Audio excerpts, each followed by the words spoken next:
Fala, meus queridos alunos da disciplina de execuções. E aí, tudo bem com vocês? Como é que foi a prova? Vocês gostaram? Foi justa? Foi condizente com o assunto que a gente está vendo até agora? Bom, eu espero que todo mundo tenha ido bem. Na verdade, eu dei uma passada de olhos na revisão de vocês e verifiquei que muita gente foi bem. E eu fico contente com isso. Eu espero que vocês também tenham ficado. E agora a gente vai dar início, vai continuar, na verdade, o nosso assunto, as nossas aulas remotas, que estão sendo realizadas agora pela internet ante a pandemia que nós estamos vivendo, com a nossa necessidade de isolamento social. Bom, e na aula de hoje a gente vai estudar um importante instituto dentro da disciplina de execuções. É o Instituto das da opa, para cá, da execução por quantia certa. Bom, é um ponto, como eu disse, de grande relevância, um ponto importante dentro da nossa disciplina, e o seu procedimento ele está contido nos artigos 824 a 910 do nosso Código de Processo Civil. Existe um capítulo apartado, isolado, só para esse tipo de tratamento, só para o tratamento da execução por quantia certa, que é o capítulo 4, e é intitulado de da execução por quantia certa. A execução por quantia certa é aquela que inicia com uma petição inicial, que é acompanhada pelo título executivo. E o juiz ele vai receber essa petição inicial, ele vai examinar a petição inicial em conjunto com o título executivo que está anexado a ele, e se ele verificar se por acaso está tudo correto, se todos os requisitos eles foram devidamente preenchidos, ele determinará que esse devedor seja citado e que ele realize o pagamento no prazo de 3 dias. Isso mesmo, é um prazo bem exíguo, eu concordo com vocês, mas se a gente for verificar sobre a ótica desse exequente, a gente vê que é um prazo razoável. Se a gente verificar sobre a ótica do devedor, iremos falar que é um prazo bem curto. E o legislador chegou a esse entendimento de fixar 3 dias, e esses 3 dias, o que a gente verifica na prática, na verdade, é que são suficientes para que sejam tomadas todas as medidas possíveis. E quando ele receber essa citação para realizar esse pagamento em 3 dias, ele poderá efetuar, evidentemente, o pagamento, que é o caso em que a extinção ali por si só ela já vai ser extinta. Se houver esse pagamento integral, por si só já será promovida a extinção desta execução. E se por acaso ele não fizer, o oficial de justiça ele penhorará e avaliará os seus bens, o suficiente para que seja feito uma garantia do débito, devendo ser observada a ordem, por favor anotem aí, do artigo 835 do Código de Processo Civil, sem prejuízo da penhora. Com a juntada desse mandato de citação, fluirá o prazo de 15 dias para a promoção dos embargos, que é uma das modalidades de defesa do devedor, que nós iremos ter uma aula só para tratar desse tipo de modalidade, para tratar de todas as possibilidades de defesa que o devedor, porventura, ele possa vir a ter. E se ele não for atribuído um efeito suspensivo, ou se forem julgados improcedentes, a execução ela prosseguirá, passando para a fase expropriatória, na qual poderá ser requerida a adjudicação desses bens ou até mesmo essa conversão em dinheiro, o que fará por meio da alienação. E a gente vai estudar também esse ponto aqui na aula de hoje, essa alienação que pode ser por iniciativa popular ou através de um leilão judicial. E esse leilão judicial ele pode ser eletrônico ou até mesmo presencial. A alienação dos bens só se realizará se nenhum dos legitimados requerer essa adjudicação, que hoje ela é feita de forma preferencial através da expropriação. O credor ele pode ainda requerer uma alienação particular, mas somente se a gente verificar uma situação que esses adjudicantes ele não for requerida a essa alienação particular, onde irão se realizar os leilões judiciais. São designadas duas datas. Na primeira, o bem ele vai ficar alienado e deve-se alcançar esse valor para alienação. E nessa segunda, será aceito se alcançar esse valor que foi estipulado. Ainda que, se porventura a gente verificar que seja abaixo desse primeiro valor que foi fixado no valor inicial. Calma, que a gente vai ver isso tudo pontualmente. Eu fiz, na verdade, aqui uma visão panorâmica do procedimento de execução por quantia certa, e a gente vai analisar todos os pontos agora. Agora a gente vai adentrar em cada uma dessas fases, traçar alguns fatores de especificação, tratar alguns elementos essenciais, alguns requisitos essenciais. Então vamos lá e vamos iniciar por uma premissa básica. E a premissa que eu trago para vocês é o seguinte: a execução por quantia certa, ela visa satisfazer o credor mediante a entrega de uma soma. E essa soma é o que vai alcançar essa satisfação do credor, é o meio pelo qual ele acionou o judiciário para que haja essa interrupção desse inadimplemento. Mas vamos deixar claro um ponto. É evidente que, se o Estado ele alcançar uma soma do patrimônio do devedor, esse caminho ele vai se encurtar. Entretanto, quando isso não ocorre, é preciso apurar fundos para essa satisfação desse crédito, para a satisfação deste direito do credor. E para isso tem que haver a conversão dos bens deste devedor em dinheiro, para que seja feito o pagamento desse crédito exequendo. Isso significa separar do patrimônio do executado bens suficientes para que haja esse alcance desse crédito, e para isso talvez seja necessário que se promova uma futura alienação ou até mesmo a entrega do produto para o credor. A prática desses atos é conhecida na execução como expropriação. Nós vamos ter um tópico a ser tratado na aula de hoje somente de expropriação. O devedor ele tem bens suficientes para pagar esse crédito, e sendo pago o crédito pela ordem desta penhora, que é fixada já no nosso próprio Código de Processo Civil, a gente já tem essa satisfação através desses bens. E caso os bens do devedor não seja suficiente, será necessário promover a execução em face do devedor insolvente, o qual também vai ser objeto de uma aula futura nossa, que a gente vai verificar uma aula remota, que é a aula remota de número 19, que a gente vai analisar o instituto de execução contra o devedor insolvente. Vamos lá, adiantando na aula de hoje. O primeiro tópico que eu trago para vocês é o tópico da petição inicial. A gente já viu que a petição inicial ela é elaborada com base nos artigos 319 e 320, acrescido de alguns requisitos essenciais dentro da nossa cadeira, dentro da cadeira de execuções, que são os requisitos específicos da execução, que são aqueles tratados no artigo 798 do CPC. Vou repetir para você que está anotando. Antes disso, deixa eu beber água.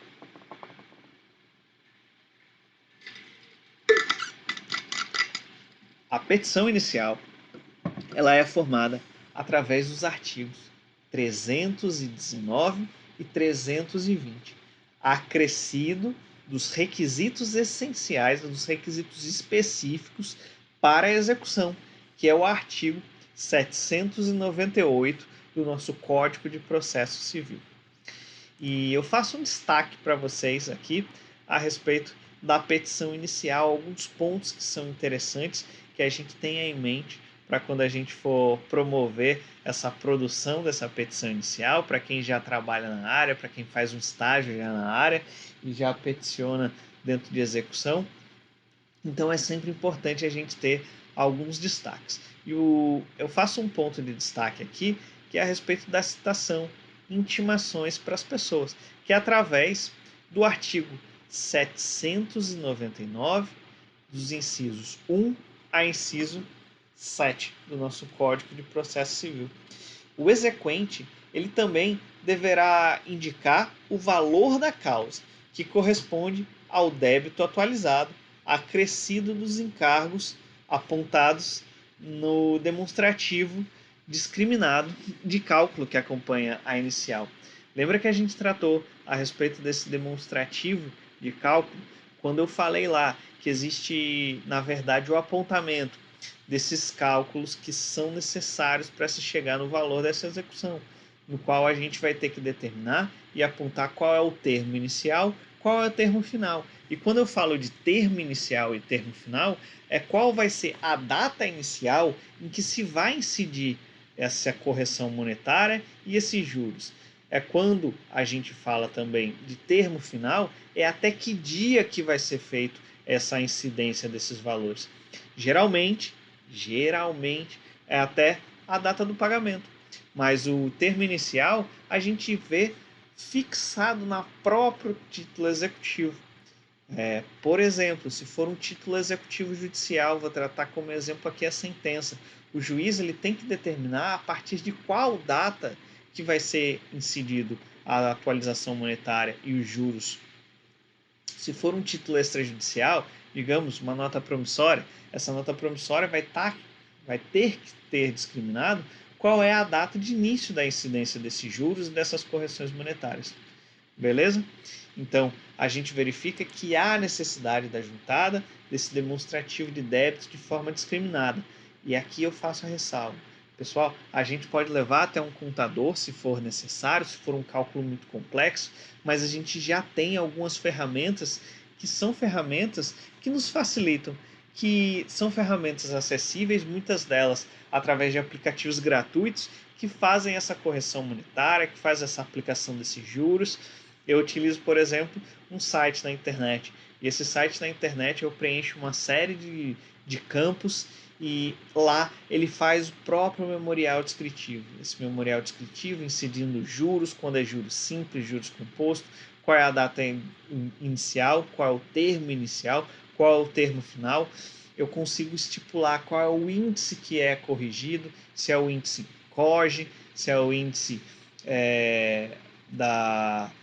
do ITR, enfim, tem uma série de índices, a gente tem muitos índices e esses índices são sempre fixados no próprio título executivo, beleza? E também um ponto que eu gostaria de ressaltar para vocês na petição inicial hoje compete ao credor a preferência para a indicação dos bens a serem penhorados. Conveniente que ele indique nessa petição inicial. É conveniente que ele faça o apontamento, que ele acompanhe documentos indispensáveis, que são os documentos elencados no 798. E dessa forma, ao ser apresentada a petição inicial, o juiz ele vai poder examinar o demonstrativo de cálculo para verificar se existe algum erro evidente quanto a esse valor, algum erro muito crasso. E se isso ocorrer, essa execução ela será iniciada com o valor pretendido. Mas a penhora ela terá com base a importância que o juiz entender adequada. E vai ser evidentemente justificado, fundamentada qual foi esse erro crasso, qual foi essa discrepância dentro desse memorial de cálculo. E também, se for necessário, se for algo muito complexo, o juiz ele pode determinar a verificação desses cálculos através de um contador, e um contador que seja indicado e confiado pelo próprio juízo, com base no artigo 524, parágrafo 2º. O juiz ele examinará e caso se verifique que esteja incompleta ou até mesmo desacompanhada a petição inicial, ele intima, ele concede um prazo de 15 dias para que haja essa regularização. E essa regularização vai caber ao credor fazer esse indicativo de quais são esses documentos que estão faltando, quais são esses documentos que são necessários para que haja essa complementação e essa adequação ao rito de execução. E se esse prazo transcorrer em álibis, ou seja, se não for feito o que foi solicitado para a regularização, essa petição inicial ela vai ser indeferida. E se estiver em termo, o juiz ele determina que esse devedor seja citado para pagar em 3 dias, fixando desde já os honorários advocatícios que serão devidos na hipótese deste devedor cumprir o mandado e efetivar o pagamento. E esses honorários iniciais, eles serão geralmente na casa de 10%, que, na verdade, o nosso Código de Processo Civil, ele determina que possa haver uma redução desses honorários advocatícios. E isso ocorre, ele pode ser reduzido à metade caso o devedor faça o pagamento nesses 3 dias. Os honorários advocatícios, eles também podem ser elevados, e eles são elevados para a casa de 20% quando os embargos eles são rejeitados. E aqui pode ser que a princípio vocês recebam com certa estranheza. Como é que o meu honorário, como é que o honorário advocatício, ele vai ser reduzido à metade? Ou até mesmo ele vai ter o dobro desse percentual indicado. De 10% ele pode ir para 5%, ou de 10% ele pode ir para 20%. Por que isso ocorre? Pessoal, a sistemática aplicada pelo nosso legislador, o apontamento que nosso legislador indica é o seguinte. Vamos lá, vamos visualizar a seguinte situação. Condições normais desse processo de execução, 10%. Agora, se a gente conseguir que o devedor ele promova o pagamento em um prazo anterior ao normal, então ele pode ser reduzido. Por quê? Porque o trabalho também vai ser reduzido. Visualizem o seguinte, esse processo ele não vai ocorrer, ele não vai ser dentro da normalidade. O que vai ocorrer é um encurtamento do processo. Então, encurta também esse trabalho que nós deveríamos ter se o processo ele corria normalmente. O mesmo princípio, o mesmo entendimento se aplica para caso a gente discuta além do normal do processo. Normal é 10%, como a gente já conversou, mas digamos que essa parte contrária venha a apresentar embargos à execução, e esses embargos à execução ele venha a ser necessários que a gente apresente uma contrarrazão desses embargos, que a gente apresente uma impugnação desse embargo, ou seja, você vai ter mais trabalho que o normal. Então, nada mais justo que você receba mais do que o normal. Se você tem fixado 10%, você trabalhou mais do que o normal, então você é merecedor de um valor maior. E o que o nosso legislador, o nosso Código de Processo Civil escolheu é a importância de 20%. E aí, ficou claro para vocês essa questão? Pessoal, não falei até agora, a gente já tem 18 minutos de aula remota, então eu vou falar. Se por acaso isso não ficou claro para vocês, eu peço que vocês lancem a dúvida de vocês aqui no comentário do YouTube, ou vocês podem mencionar através do privado do meu WhatsApp. Acredito que todo mundo já tenha o meu WhatsApp, e se não tiver, você pode buscar lá no grupo, que lá no grupo eu vou estar como administrador do nosso grupo, e você pode falar comigo à vontade. A gente já tem alguns colegas que já falam comigo frequentemente, que já tiram dúvida comigo frequentemente, e sabe que eu estou inteiramente à disposição de vocês. E você também pode tirar dúvida comigo, tá bom? E se por acaso você não faz parte ainda do nosso grupo de WhatsApp, por favor, comente comigo através do meu e-mail, que eu acredito que você tenha meu e-mail, ou até mesmo através do Moodle. Você pode mandar uma mensagem para mim no Moodle. E se você também tem dúvida e quer tirar pelo Moodle, sinta-se inteiramente à vontade. Existem diversas possibilidades para vocês tirarem a dúvida de vocês, para que as dúvidas sejam dirimidas. Você pode tirar através do WhatsApp, através do Moodle, que existe um campo de fórum em todas as matérias, em todas as aulas. Vocês podem tirar dúvida comigo também através do e-mail ou através do YouTube aqui nos comentários. Fiquem à vontade da forma com que vocês preferirem. Bom, vamos avançar aqui. O segundo ponto que eu trago para vocês, falamos da petição inicial, falamos desses importantes dispositivos para que seja fixada a petição inicial.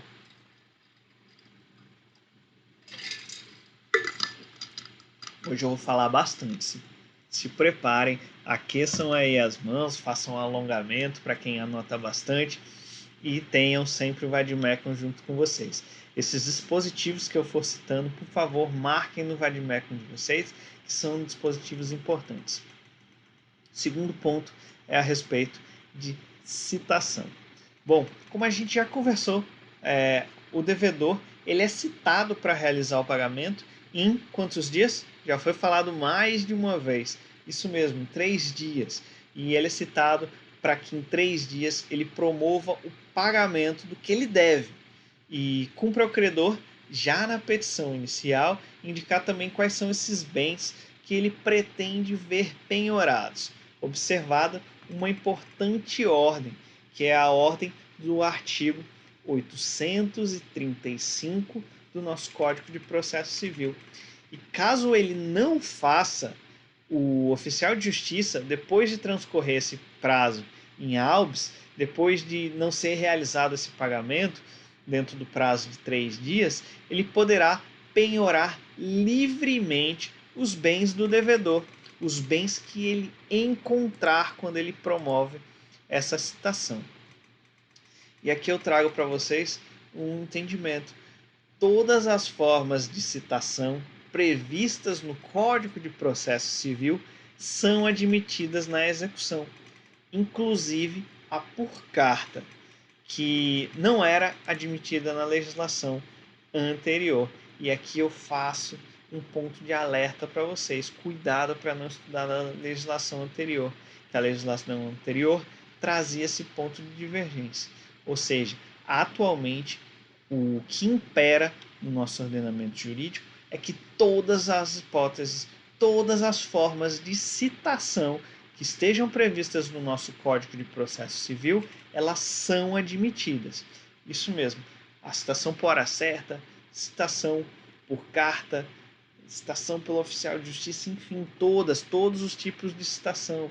Isso mesmo, todos os tipos de citação são admitidos no nosso processo de execução. E eu quero deixar claro que todas as formas são aceitas, mas eu gostaria de compartilhar com vocês, na verdade, o que ocorre na prática. A forma mais comum de citação é a citação por mandado, do qual a gente verifica a determinação do devedor, que ele promova esse pagamento no prazo de 3 dias, sobre pena de ser penhorado os seus bens. E o interessante é que esse mesmo mandado ainda dará ciência para esse executado, que ele tem um prazo de 15 dias também para promover eventual oposição de embargos. Isso é interessante porque a gente vê essa concisão dos atos. O mesmo ato que determina que seja pago é o ato que fala para ele que ele tem a possibilidade de fazer essa oposição de embargos. Um outro ponto que merece atenção, que merece um comentário a respeito da citação, é que o mandado de citação ele sempre é expedido. Isso também é da prática, tá, pessoal? Vocês vão ver quando vocês atuarem, ou se vocês já atuam nessa seara, vocês vão ver que esse mandado de citação ele é sempre expedido em 2 vias. Isso mesmo, em 2 vias. Por que 2 vias? Lembrem que execução é celeridade. O que se busca é imprimir o máximo de celeridade possível. E o que a gente vê é, realizada a citação, uma dessas vias ela será juntada de imediato aos atos para que possa fluir esse prazo do embargo, esse prazo para o pagamento, e essa outra ela fica na mão do oficial de justiça. essa outra via. Lembra que eu falei? São duas vias. A primeira é essa via que, quando ocorre a citação, já é juntada de imediato nos autos para começar a fluir esse prazo. A outra, ela permanece na mão do oficial de justiça por um simples e importante motivo. Para que, caso não ocorra esse pagamento e transcorridos 3 dias, para que ele já realize de imediato essa penhora de bens do devedor, certo? Ficou claro para vocês essas duas vias que a gente vê no mandado de citação? Bom, e a citação ela é fundamental para a contagem de dois prazos distintos. Eu já comentei, já me adiantei para vocês, mas aqui eu quero deixar claro, já trago inclusive um slide para deixar isso na mente de vocês, que a citação ela é fundamental para a contagem de dois prazos distintos. O primeiro prazo é para oposição dos embargos e o outro é para a realização deste pagamento. Bom, o que a gente vê também é o seguinte: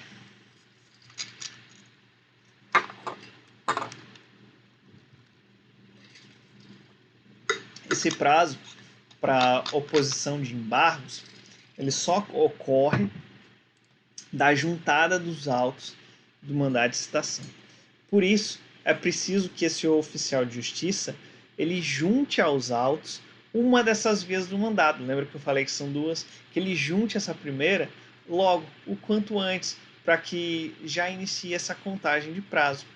Já esses prazos de 3 dias para o pagamento não corre da juntada. Prestem atenção. O prazo para o pagamento ele ocorre, na verdade, dessa efetivação dessa citação por si só. Assim, ultrapassados esses 3 dias contados do ato da citação, o oficial, munido dessa segunda via do mandado, efetivará a penhora e a avaliação dos bens. Deixa eu repetir caso não tenha ficado claro. Eu vou repetir se por acaso você continuar sem compreender, sem visualizar essa situação, essa importante situação, é aqui que se ganha processo, tá, pessoal? Você pode me acionar. Primeira questão, a oposição de embargos. A oposição de embargos se conta da juntada do mandado ao processo, ok? Segunda situação, segundo cenário, o contagem de prazo pro pagamento é da própria citação em si, ok? Digamos então que esse oficial de justiça ele realize uma citação de um devedor no dia 23, vou usar hoje como exemplo. Os 3 dias, digamos que sejam dias úteis, esses 3 dias vai vencer no dia 26. Dia 26, caso não ocorra esse pagamento, ele já pode ir lá efetivar a penhora e a avaliação dos bens, ok? Já, digamos que esse mesmo mandato que foi ocorrido, que foi efetivado no dia 23, seja juntado aos autos apenas no dia 25, é a partir do dia 25 que vai iniciar a fluência do prazo para oposição dos embargos, tá bom? E para finalizar esse tópico, eu quero que fique claro que essa citação no processo de execução produz todos os efeitos necessários, os efeitos que são de conhecimento de vocês, que eu espero que seja de conhecimento de vocês, do artigo 240 do nosso Código de Processo Civil, o qual eu destaco aqui agora o caput. E no caput diz: a citação válida, ainda quando ordenada por juízo incompetente, induz litispendência, torna litigiosa a coisa e constitui em mora o devedor. E isso, além desse artigo 240, eu peço que vocês verifiquem o artigo, que também há alguns pontos bem interessantes abaixo deles nos incisos, tá bom? Agora, o nosso terceiro ponto que a gente vai estudar é o arresto. O arresto executivo é o ato preparatório da penhora e deve ser realizado com todas as formalidades desta, sendo indispensável um depositário que assine o termo correspondente. Bom, para analisar essa figura do resto, eu vou trazer para vocês um importante dispositivo, um dispositivo que eu quero que vocês peguem, vai animar com vocês. Se você não pegou ainda, pause o vídeo e vá lá buscar, porque esse artigo é bem importante. Você pode fazer a bolinha, pode grifar, pode sublinhar, pode marcar com as canetinhas coloridas que você comprou aí para fazer o seu grifo com as suas cores neons. E o artigo que eu trago para vocês é o artigo 830.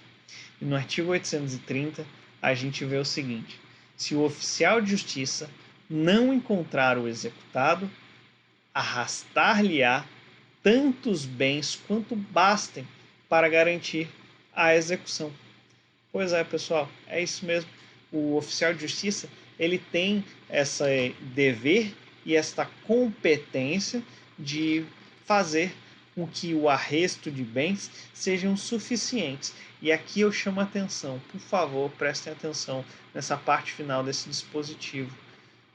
Tantos bens quanto bastem para garantir a execução.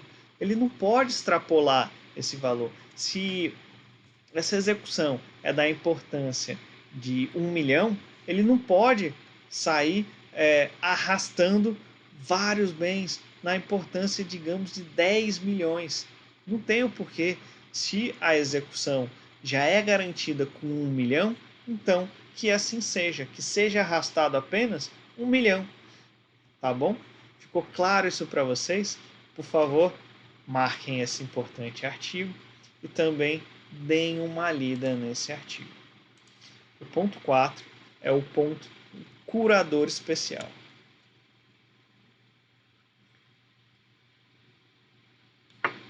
Curador especial. Eu trago esse ponto para análise e já deixo claro desde já que aqui há objetos de muita discussão. A gente tinha muita discussão no passado, mas não há mais controvérsia sobre a necessidade de nomeação de curador especial. No processo de execução, quando o devedor ele for citado de forma ficta, isso mesmo, lembra quando eu falei que todos os tipos de citação eram possíveis?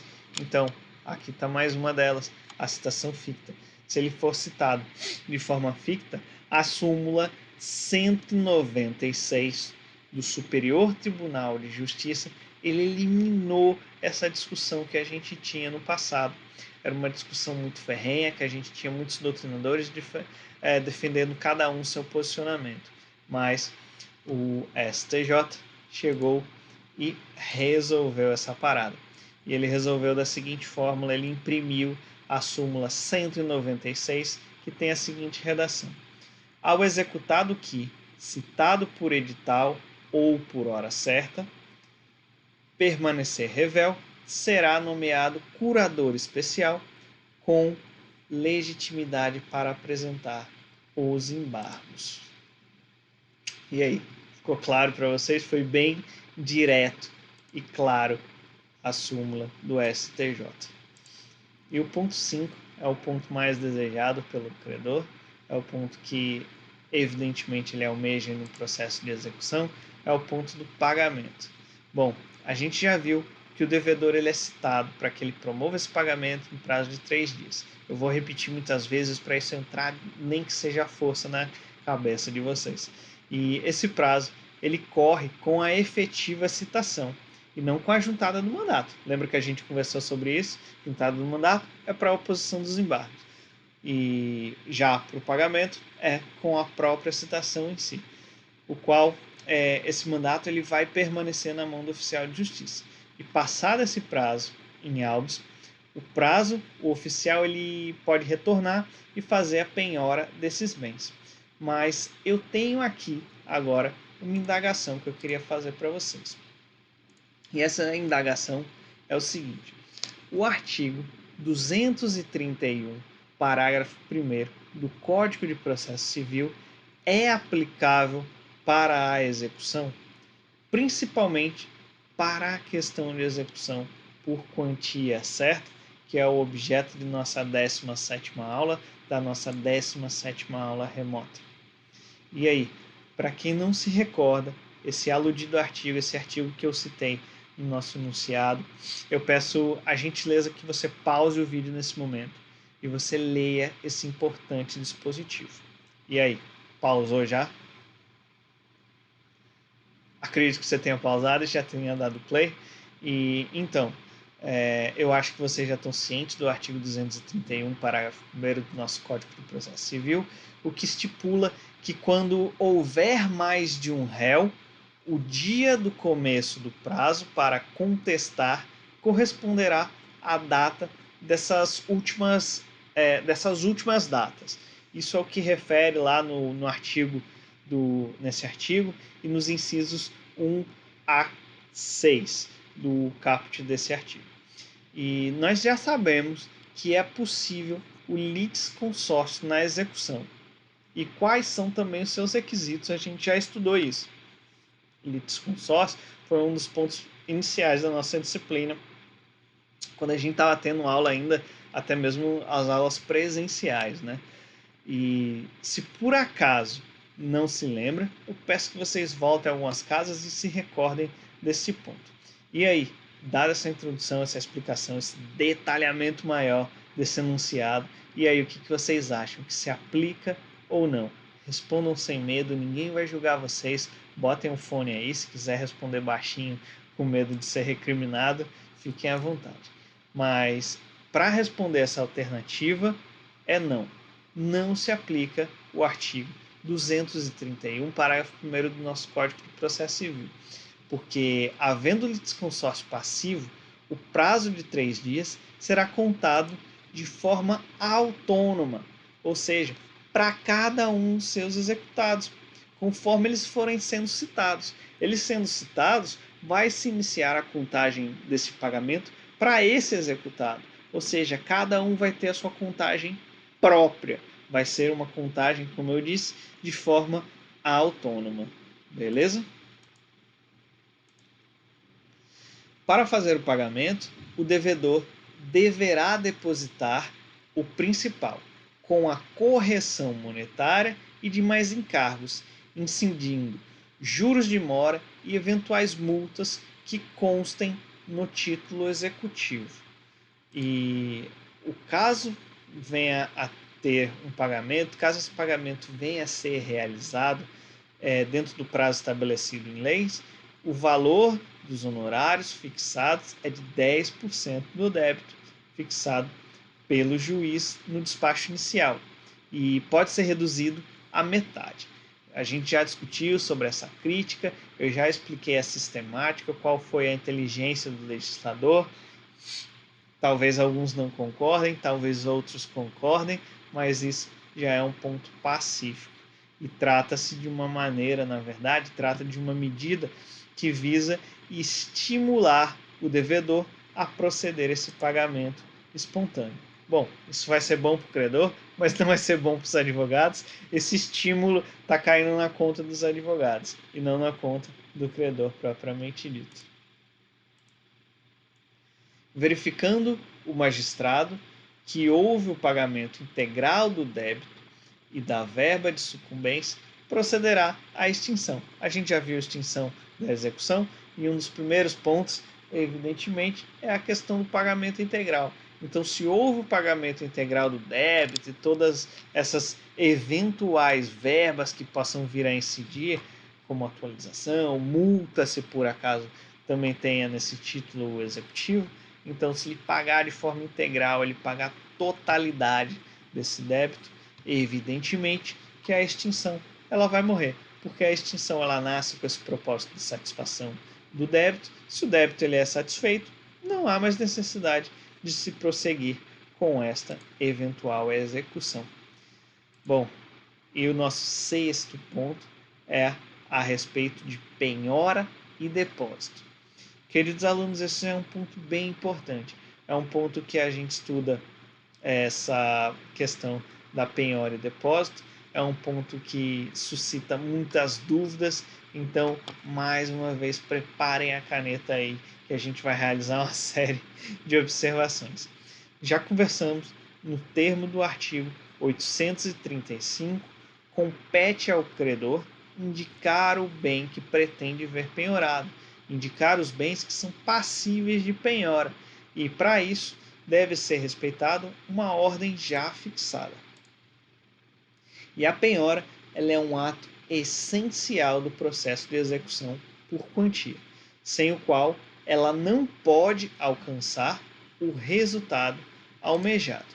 A penhora não é requisito indispensável para a oposição dos embargos, beleza? Mas cujo prazo ele vai começar a realizar independentemente dessa realização.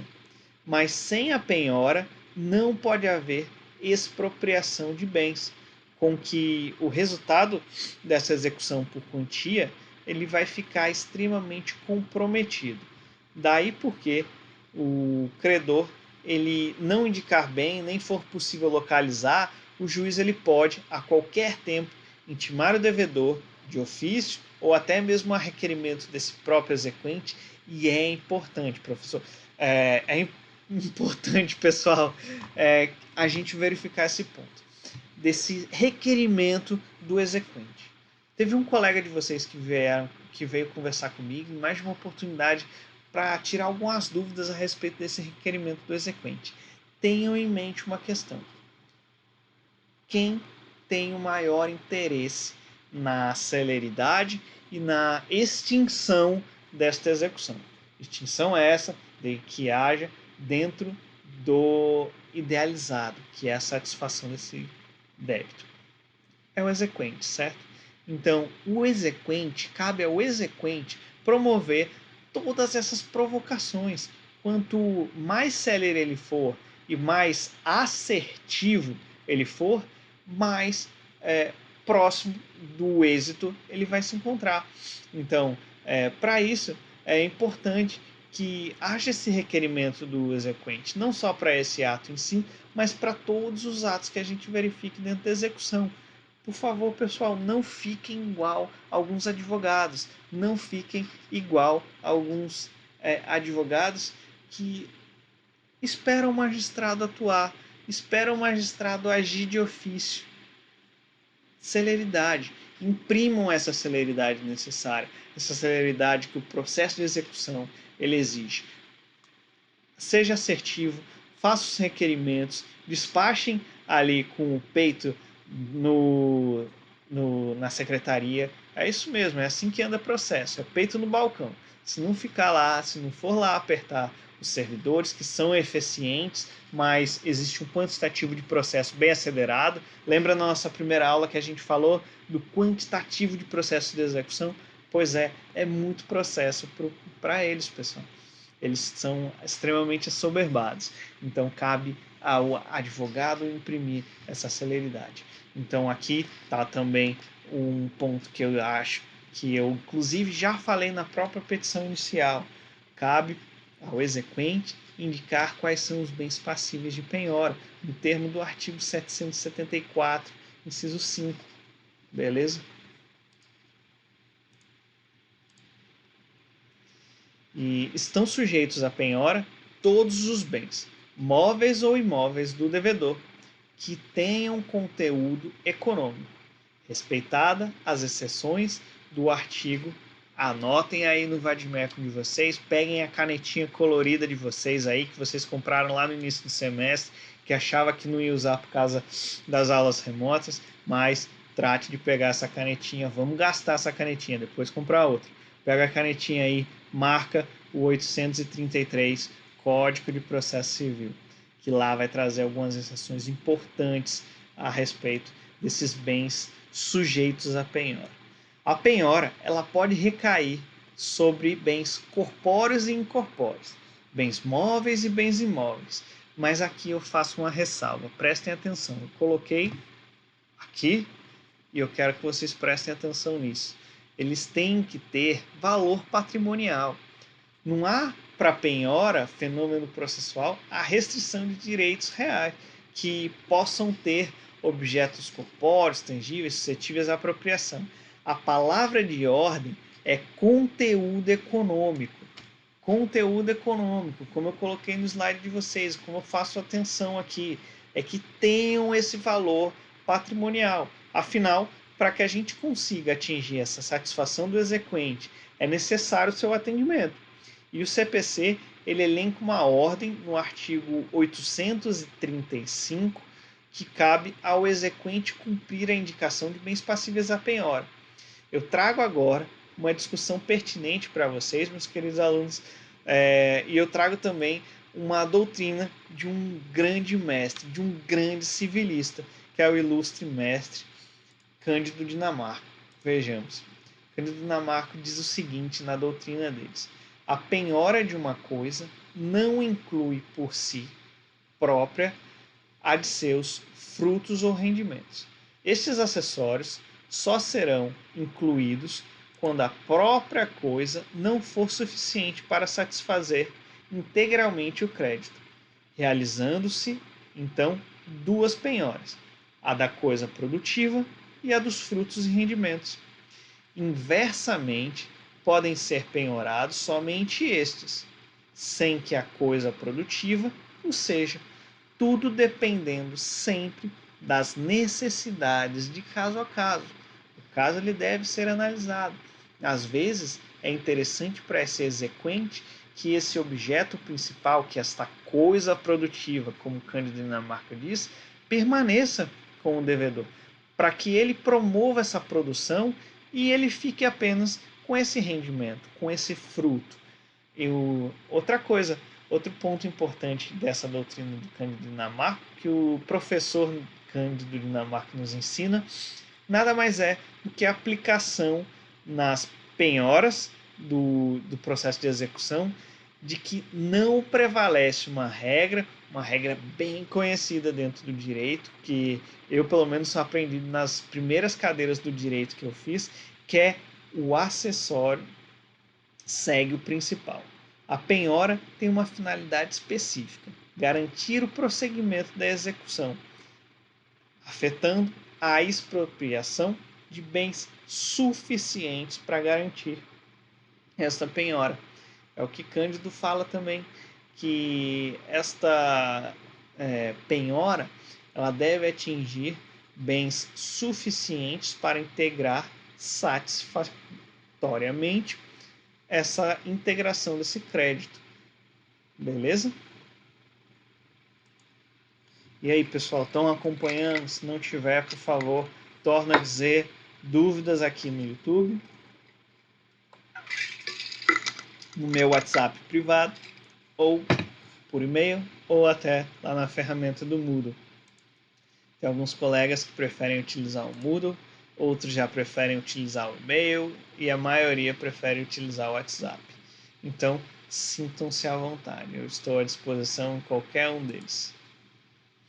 A penhora é efetivada por oficial de justiça nos termos dos artigos 831 e 845 do Código de Processo Civil.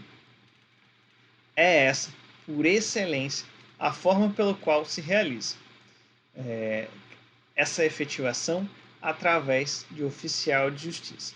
Se o devedor não pagar e nem ao menos fizer qualquer nomeação válida, o oficial de justiça, ele evidentemente sempre munido deste mandado, ele irá até o local onde se encontram os bens desse executado e realizará a penhora. E agora eu trago para vocês um ponto que também é objeto de uma série de discussões e até mesmo impugnações dentro do processo de execução, que é o seguinte: o oficial de justiça ele tem poderes para realizar arrombamento na busca, no intuito dessa satisfação dessa penhora? Bom, acabei de falar que a forma por excelência é a forma desta penhora por oficial de justiça, que o oficial de justiça, ele munido do mandado, ele vai chegar nesse local, vai procurar os bens e vai realizar essa penhora. Mas se por acaso os bens estiverem obstaculizados, ele pode realizar arrombamento? Bom, isso é uma discussão que nós temos já uma corrente majoritária, inclusive a qual eu tenho meu humilde opinião, que eu coaduno com eles, é de que o oficial de justiça ele não pode proceder com um arrombamento sem que haja uma ordem judicial. Para ser realizado esse arrombamento, a gente precisa não apenas só do mandado, a gente precisa de uma ordem judicial específica que autorize esse arrombamento. E essa ordem judicial ela tem que ser motivada. E a motivação para emissão dessa ordem judicial é o quê? O oficial de justiça ele determinar, ele dizer que é dessa situação, o porquê que está havendo essa resistência do devedor, cabe a ele comunicar ao juiz e que, se necessário for, que seja determinado esse arrombamento. Inclusive, pode ser solicitado pelo oficial de justiça e o juiz, até mesmo com zelo, ele pode requisitar e até mesmo autorizar um auxílio policial. Isso mesmo, pode ir lá o oficial de justiça promover esse arrombamento junto com a polícia. Isso mesmo. Lá a gente tem esse dispositivo, a gente tem esse entendimento no dispositivo 846 do nosso Código de Processo Civil. E aí, acertaram essa pergunta ou não? Bom, eu espero que sim, né? Porque se vocês acham que o oficial de justiça pode chegar lá, meter o pé na porta, sair quebrando tudo, tá ligeiramente enganado. E aqui eu trago mais indagação para vocês. Por favor, respondam. Não se preocupem se alguém for julgar vocês. A gente está vivendo um período atípico em nossa história, então não cabe julgamentos, principalmente dentro de casa com a nossa família, beleza?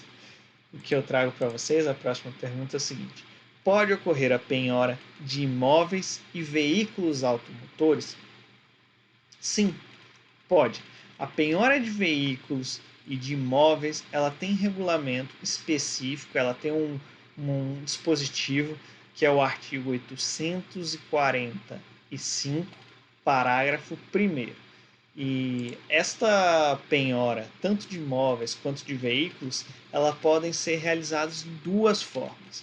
A primeira é o auto e a segunda é por termo. Deixa eu falar rapidamente sobre cada uma delas. Por auto é quando ela é realizada pelo oficial de justiça, o que só ocorre se o credor assim preferir, ou se houver alguma razão para essa intervenção do oficial, como a recusa do devedor em entregar a posse desse imóvel ou esse veículo ao depositário. E se houver nos autos certidão imobiliária, a penhora desses imóveis pode dispensar a participação desse oficial de justiça. E é realizado o que nós chamamos dessa segunda hipótese, dessa segunda possibilidade, que é a por termo. Não é necessário que o oficial vá até esse local, nem que ele descreva qual é esse imóvel, que ele trate qual é as características básicas desse imóvel, qual é a cor da pintura, se ele é um prédio de andar, se ele é um prédio só de solo, se tem subsolo, se tem uma área, enfim, não é necessário haver essa descrição desse imóvel. Afinal, ela já está identificada pela própria certidão que foi juntada aos autos. E o mesmo ocorrerá para a realização em relação a veículos. Quando é apresentado uma certidão que ateste essa existência desse veículo, lá nessa própria certidão vai existir uma série de características pertinentes. Vai estar lá dizendo qual é o modelo, qual é a marca do carro, qual é o ano, qual é sachi, enfim, uma série de dados caracterizadores, dados específicos de cada um dos bens. E essa penhora por termo, desde que você tenha essa certidão de imóvel ou essa certidão do automóvel, ela é muito boa, pessoal. Ela é bem interessante. É o idealizado por todos os advogados. E talvez você já consiga imaginar algumas dessas vantagens. Além dessa celeridade, tem a vantagem de poder ser realizada até mesmo se for um bem de outra comarca. Digamos que essa execução seja daqui de Petrolina, da nossa comarca, e a gente tenha um bem na comarca de Lagoa Grande, por exemplo. Um imóvel lá, e esse imóvel esteja todo descrito. Nós temos uma certidão, que foi uma certidão até mesmo expedida pelo próprio cartório de registro de imóveis, isso vai ser excelente, beleza? Vamos agora para um outro ponto de grande relevância acerca da penhora. E o ponto que eu trago para vocês agora, para a gente discutir um pouquinho, para a gente bater um papo, é a respeito da penhora online. E aí, vocês já ouviram falar da penhora online? Sim ou não?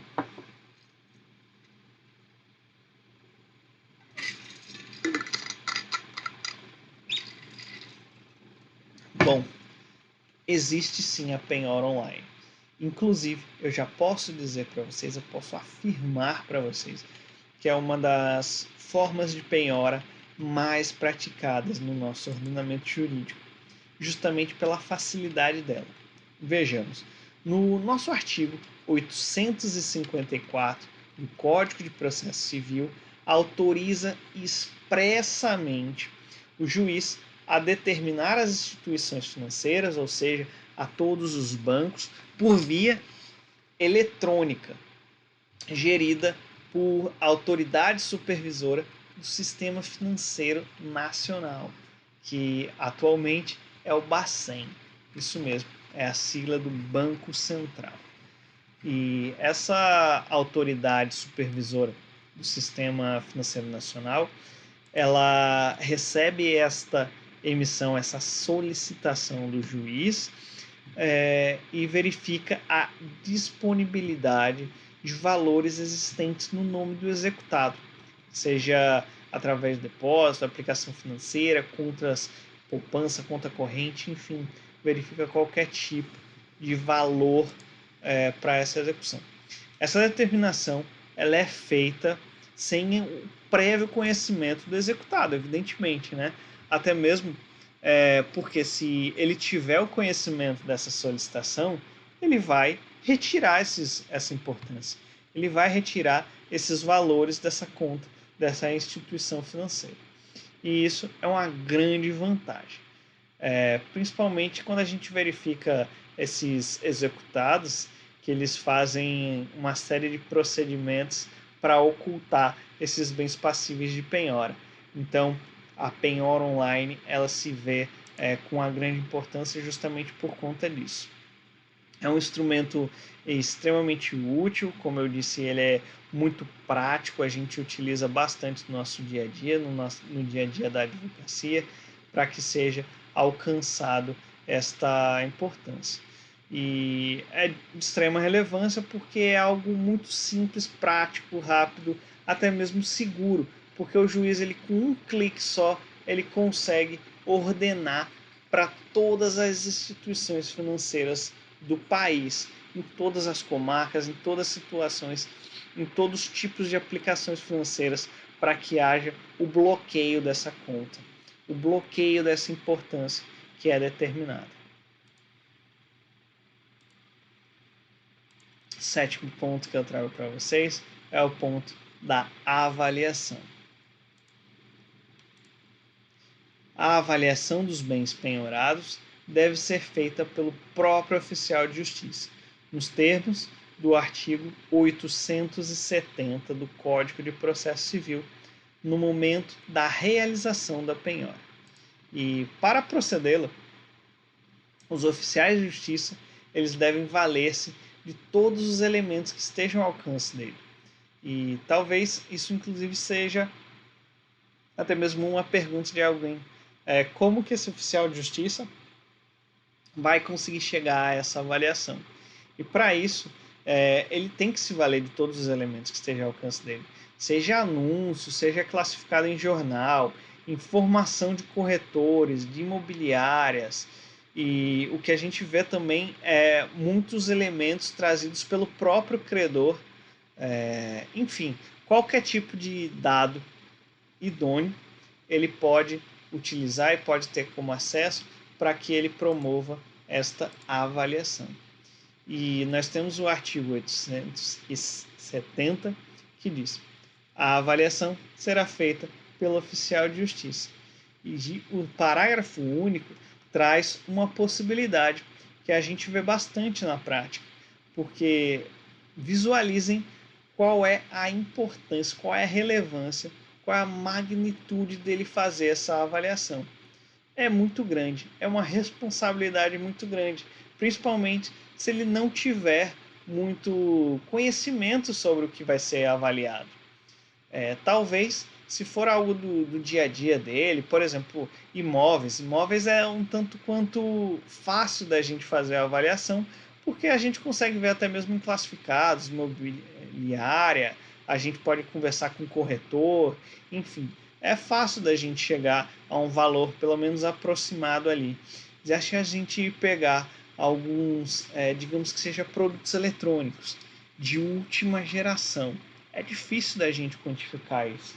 E o parágrafo único do 870, ele traz uma possibilidade bem interessante, que diz o seguinte: se forem necessários conhecimentos especializados e o valor da execução o comportar, o juiz nomeará avaliador, fixando o prazo não superior a 10 dias para a entrega deste laudo.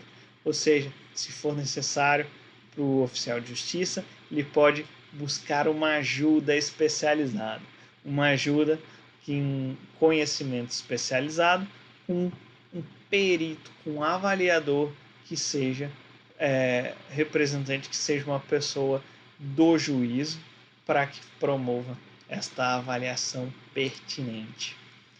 Tá certo? Oitavo ponto, o ponto da intimação do executado. Bom, formalizada a penhora, vai fazer de imediato essa intimação do executado no termo do artigo 841. A finalidade da intimação é dar conhecimento do ato ao executado, para que ele possa eventualmente impugnar ou até mesmo tomar as providências que ele entender necessário. Um ponto importante é a intimação, que ela deve ser feita para os advogados ou para a sociedade desses advogados a quem ele pertença, salvo se não tiver nenhum advogado. E daí, caso não tenha advogado, aí essa intimação ela deve ser pessoal, certo? Então, verifique.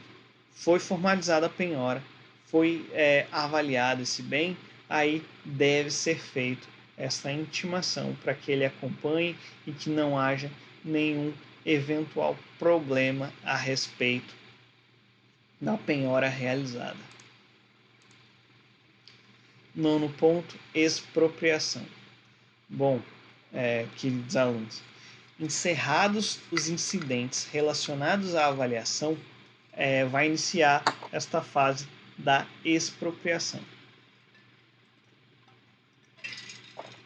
Tivemos, portanto, a penhora, depois a penhora, a avaliação, depois a avaliação, a expropriação. A finalidade da expropriação é promover a satisfação do credor, seja para a entrega do bem do devedor, seja para a alienação. E essa alienação ela pode ser pública ou particular dos bens, com a consequente conservação em dinheiro, seja pela apropriação de frutos ou rendimentos, ou até mesmo de outros bens que porventura possam vir a ser incididos. O Código de Processo Civil estabelece uma ordem de preferência que deve ser observada da seguinte forma: primeiro ponto, primeira etapa, primeira preferência dentro da ordem estabelecida pelo nosso CPC é a adjudicação. Segundo, a alienação por iniciativa particular. E a terceira é o leilão judicial. Ou seja, após a avaliação, caberá primeiro verificar se há algum interessado nessa adjudicação de bens penhorados. Se não, aí sim é que se faz a alienação, e essa alienação ela é mediante uma iniciativa particular, e se o exequente o requerer, ou pode ser feito através de um leilão judicial. E esse leilão judicial ele pode ser eletrônico ou presencial. Bora adentrar em cada um desses pontos. Vamos ver primeiro na ordem de preferência já estipulada pelo nosso próprio Código de Processo Civil. A adjudicação ela é uma forma indireta de satisfação do crédito, que guarda até mesmo uma semelhança com a dação em pagamento. Acredito que você já tenha estudado esse ponto, pois ela se realiza com a transferência da propriedade do bem do penhorado para o credor. Isso mesmo, passa desta pessoa que está sendo executada para o credor. E com isso há esta extinção desse direito. Já acerca da alienação por iniciativa particular, trata-se de uma maneira eficiente de evitar as dificuldades que são inúmeras de um leilão público, que exige publicação em edital, existe uma série de ritos a serem feitos, e nas quais o bem raramente alcança esse valor próximo desse mercado, na forma dos artigos 880 da Lei Processual. E para que ela possa ser realizada, é preciso que ninguém tenha se interessado nessa adjudicação. Ou seja, falei para vocês que é uma ordem de preferência. A gente só vai para o segundo ponto, que é a alienação por iniciativa particular, se não houver uma adjudicação. E depois dessa adjudicação, caso não tenha nenhum êxito, é que a gente vai para a alienação. E a venda ela pode ser feita por iniciativa deste próprio credor ou por intermédio de corretores ou leiloeiros públicos. Se o exequente desejar, essa alienação particular ela pode ter uma certa prioridade dentro de particulares do que ser levado para o público. E não havendo essa adjudicação, nem esse requerimento de alienação por iniciativa privada, aí sim é que serão destinados o bem penhorado para os leilões judiciais. E que, na verdade, nada mais é do que uma alienação forçada desses bens penhorados. Trata-se de um ato que ele é indispensável nessa execução por quantia certa, porque se é através desse leilão, que pode ser de duas formas, ele pode ser eletrônico ou ele pode ser também presencial. E a partir desse leilão é que pega o bem que é de propriedade desse executado e se faz esta apuração de dinheiro. E tem que ser esse dinheiro suficiente para que seja combatido o débito. E nessa alienação forçada de bens, salvo quando for por meio de corretor de bolsa de valores, conforme o artigo 881, ela é sempre feita por leilão judicial. E ele pode ser, como eu já conversei com vocês, através da modalidade eletrônica ou presencial. E isso varia muito de acordo com a natureza do bem em si, né? Se for um bem que seja necessário uma visualização, uma apuração presencial, aí o magistrado ele prefere que seja destinado para o leilão judicial na modalidade presencial. Caso contrário, ele faz um eletrônico, até mesmo pela praticidade que a gente encontra. Bom, pessoal, era isso que eu tinha para conversar com vocês hoje. Eu espero que vocês tenham um bom final de semana e até a próxima semana. A nossa próxima aula remota, que será a 18ª aula, a gente vai tratar da execução da obrigação de fazer e não fazer. E também vamos tratar da execução da obrigação de dar. Isso mesmo. Bom, obrigado. Estou à disposição através dos comentários, através do WhatsApp, do Moodle ou através do e-mail. Até a próxima. Valeu e vamos em frente. Obrigado.